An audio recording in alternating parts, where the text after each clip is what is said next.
پھر یہ جو رات آنے والی ہے، آ گئی، گزر گئی کہ ابھی آنے والی ہے؟ آنے والی ہے۔ لوگ پوچھتے ہیں کہ جی رات کو جاگیں گے، نفلیں پڑھیں گے، پھر دن کو روزہ رکھیں گے، بڑی رونق ہوئے گی، مسجدوں میں بھی چراغاں ہوتا ہے، قبرستان میں تو بالکل میلے جیسا سما ہوتا ہے، مردے سارے خوش ہوتے ہیں، اس دن عید ہوتی ہے مردوں کی، روحیں آتی ہیں باقاعدہ، یعنی ہندوؤں سے کم نہیں ہے یہ عقیدہ، ہندوؤں سے بھی کم نہیں کہ اللہ تعالیٰ نے آخرت میں دو ہی ٹھکانے رکھے ہیں، دو ٹھکانے، ایک جنت ایک دوزخ جو مرنے کے بعد ملے گی، اس سے پہلے برزخی زندگی میں وہ بھی دو ٹھکانے ہیں، علیین اور سجین، لیکن علیین میں نیک لوگوں کی روح ہے، سجین میں برے لوگوں کی روح ہے۔ سجین میں اتنا پہرا ہے کہ وہاں سے کوئی نکل نہیں سکتا، اور علیین اتنی مزیدار جگہ ہے کہ وہاں سے کسی کا نکلنے کو دل نہیں چاہتا، اور جنت کے میوے ملتے ہوں اور اللہ کے عرش کے نیچے ان کی کندیلیں لگی ہوں اور وہ پرندوں کی شکل میں اس میں آ کر بیٹھ بھی جائیں، مجھے بتائیے دنیا کے دکھوں میں جہاں نہ بجلی ہے، نہ پانی ہے، نہ گیس ہے، کچھ بھی نہیں ہے، پھر بل بھرنے کے پیسے بھی نہیں ہیں، تو جہاں آ کے بندہ کیا کرے گا؟ جنت کو چھوڑ کر، نعمتوں کو چھوڑ کر۔ علیین ایسی جگہ ہے جہاں سے نکلنے کو دل نہیں چاہتا، سجین ایسی جگہ ہے نکلنے کو دل تو چاہتا ہے مگر یار لوگ نکلنے ہی نہیں دیتے، پہرا اتنا سخت ہے، دروغے اتنے سخت ہیں، وہ نکلنے نہیں دیتے۔ تو تیسری کون سی جگہ ہے جو ہر جمعرات کو ان کی روحیں آ جاتی ہیں، ہر جمعرات کو روحیں آ جاتی ہیں، گھر کے باہر چکر لگاتی ہیں، صبح جب نماز پڑھنے جاتے ہیں تو مولوی صاحب مصلی پہ جب منہ گھما کے بیٹھتے ہیں نمازیوں کی طرف تو ایک دو بندوں کو بلاتے ہیں، دیکھتے ہیں جو زیادہ پیسے والا ہے، خرچہ کر سکتا ہے، صاحب بلاتے ہیں تو کہتے ہیں بڑے افسوس کی بات ہے یار، تم چاروں کے ابا رات مجھے خواب میں نظر آئے تھے، خواب میں نظر آئے تھے، اور ایک بھی تمہارا ابا جو تھا وہ تو بالکل اس کا اوپر قمیض ہی نہیں تھی، سردی سے ٹھٹر رہا تھا، اور تیرا ابا قمیض تو تھا لیکن پیٹ ایسا اندر دھسا ہوا تھا، ایسے لگ رہا تھا جیسے کئی مہینوں سے اس نے کھانا نہیں کھایا۔ اب وہ بیچارے اداس ہو جاتے ہیں، پریشان ہو جاتے تھے کیا کریں، اور جس کو سردی لگ رہی تھی اس کو بولے گا تو ایسا کر کمبل خرید، لحاف خرید اور میرے مدرسے کے بچوں کو دے دے، اور جو دوسرا جس کا پیٹ اندر دھسا ہوا تھا اس کو بولے گا تو دیگیں پکا اور میرے مدرسے کے بچوں کو کھلا، جیسے جیسے بچوں کا پیٹ بھرتا جائے گا ادھر تیرے ابا کا پیٹ پھولتا جائے گا۔ تو یہ کبھی بھی کسی بندے نے یہ نہیں پوچھا کہ مولوی صاحب یہ کیا چکر ہے، ابا ہمارا ہے لیکن آتا تمہارے خواب میں ہے، ہمیں نہیں آ کے کہتا کہ دیگ پکاؤ،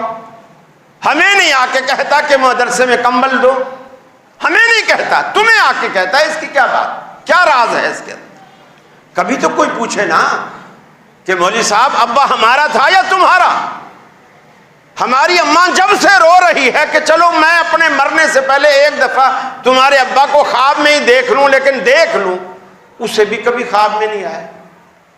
تمہارے ہر دوسرے تیسرے خواب میں آ جاتے ہیں، کیا چکر؟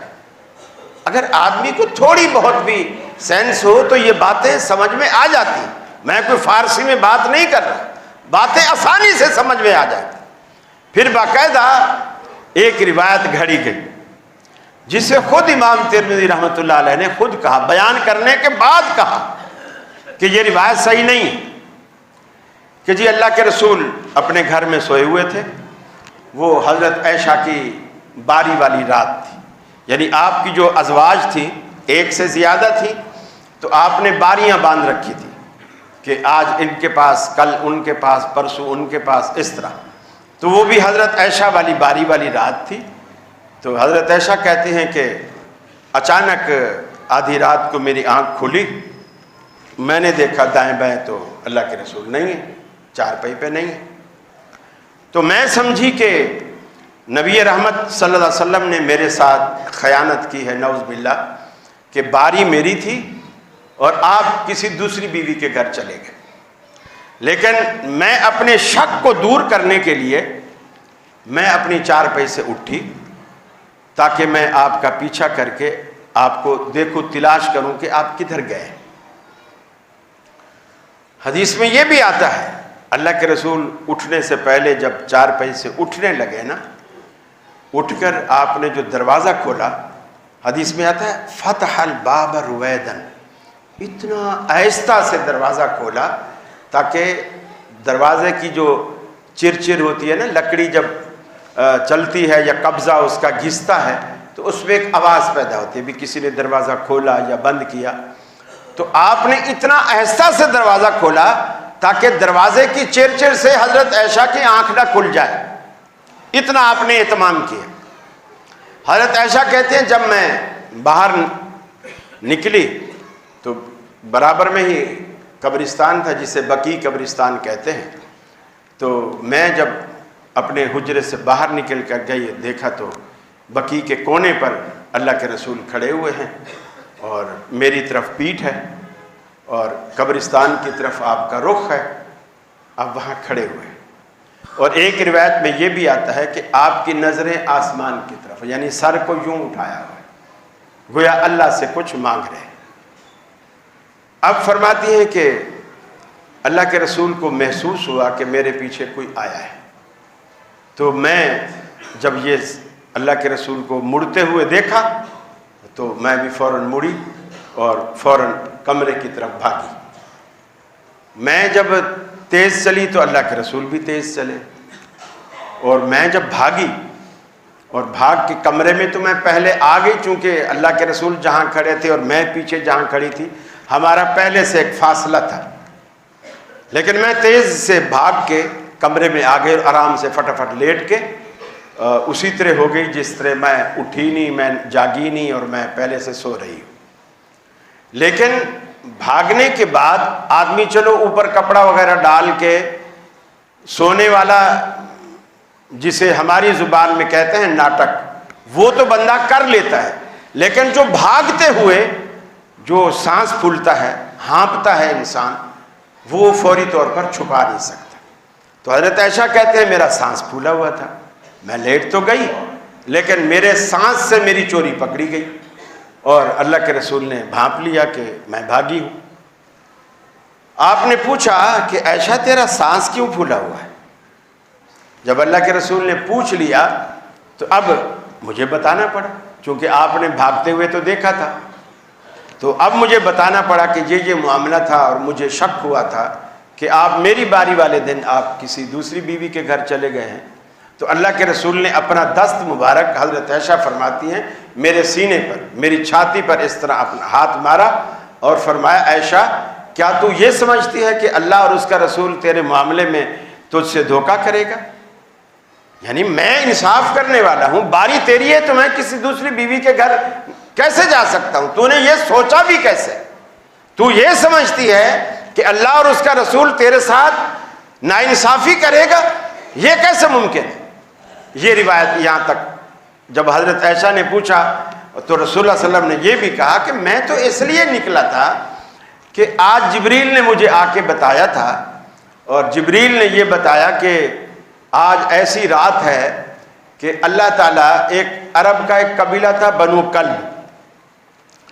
بنو کلب کی بکریاں تھیں، ان کے بال بھی بڑے بڑے ہوتے تھے اور بکریاں، ان کی ساری معیشت بکریوں پر تھی، سارا ہر گھر بکریاں پالتا تھا، تو وہ بہت ساری بکریاں تھیں۔ تو آپ نے اس کی مثال دی کہ آج رات اللہ تعالیٰ بنو کلب کی بکریوں کے بالوں کے برابر بندوں کی بخشش کرتا ہے۔ تو اس لیے میں وہاں گیا اور وہاں جا کر کے میں نے جو قبرستان والے تھے ان کے لیے میں نے دعا کی۔ روایت ختم ہو گئی۔ اب سوال یہ ہے،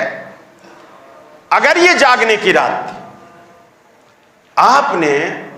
کسی صحابی کو بتایا کہ یہ رات جاگنے کی ہے، جاگو؟ پھر جس بیوی کے گھر میں ہے اس تک کو نہیں بتایا کہ عائشہ اٹھو، تم بھی اٹھو، تم بھی چلو، میں بھی چلتا ہوں، دونوں قبرستان چلتے ہیں۔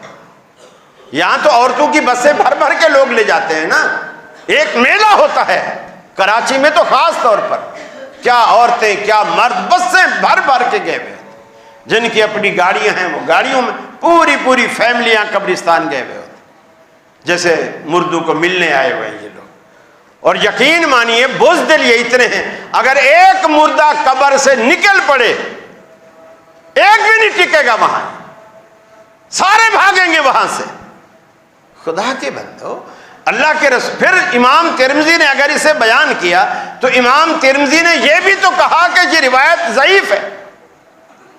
صحیح سند کے ساتھ ثابت نہیں ہے۔ تو لوگوں کو پھر یہ بھی تو بتاؤ نا، جو امام ترمذی نے جو فیصلہ دیا اس روایت کے بارے میں، لوگوں کو وہ فیصلہ بھی تو سناؤ۔ آپ نے کسی صحابی کو نہیں جگایا، اپنی بیوی کو نہیں جگایا، اور بیوی کو نہیں بتایا کہ آج جاگنے کی رات ہے اور آج جاگو، اور اب آدھی رات کا وقت ہے،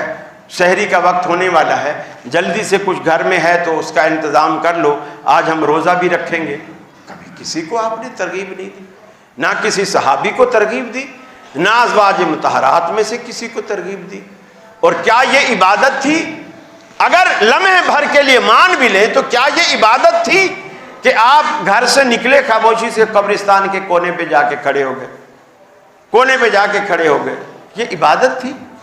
اور کیا تم ایسے ہی باتیں کرتے ہو؟ تو یہ ایسی باتیں ہیں، نہ اس رات کی کوئی فضیلت ہے۔